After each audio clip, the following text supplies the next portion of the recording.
Alors aujourd'hui, nous on pratique l'économie sociale et solidaire depuis une douzaine d'années en Tunisie. On a travaillé à l'élaboration de la loi qui a été votée en 2020. Cette loi aujourd'hui, elle n'est pas encore complètement appliquée. On attend un certain nombre de décrets.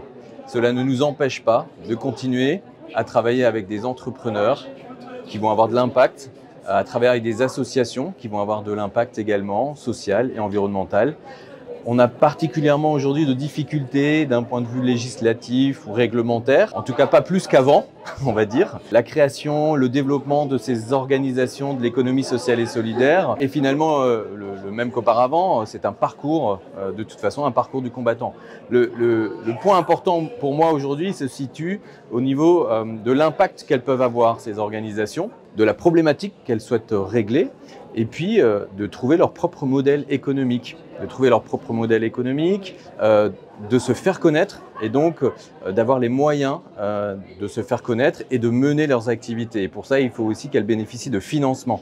Et effectivement, la loi sur l'ESS prévoyait un cadre permettant à ces associations ou ces entreprises de bénéficier de financements spécifiques, de permettre d'avoir un fonds de garantie spécifique à ces financements. Et donc, elles ont besoin de moyens financiers pour investir dans leurs activités, se faire connaître et puis pouvoir finalement avoir de l'impact. Et ça, aujourd'hui, c'est effectivement un vrai défi pour ces associations.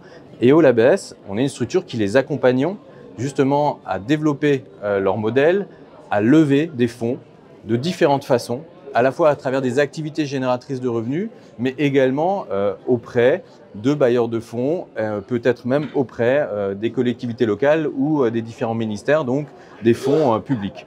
Aujourd'hui, on a une communauté d'organisations, des associations, des entrepreneurs, effectivement, qui présentent des modèles intéressants et qui sont au début de leur réussite, on va dire.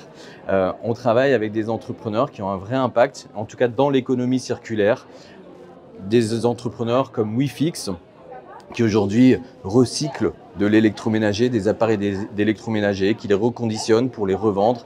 On travaille avec des marques dans le prêt-à-porter qui utilisent le déchet de jean pour le recycler, l'upcycler et puis proposer des produits donc recyclés. On va travailler avec BioHit, par exemple, qui est aussi une entreprise qui utilise les grignons d'olive pour produire de l'énergie en proposant ça sous forme de briquettes aujourd'hui qui permettent donc de chauffer certaines maisons, par exemple.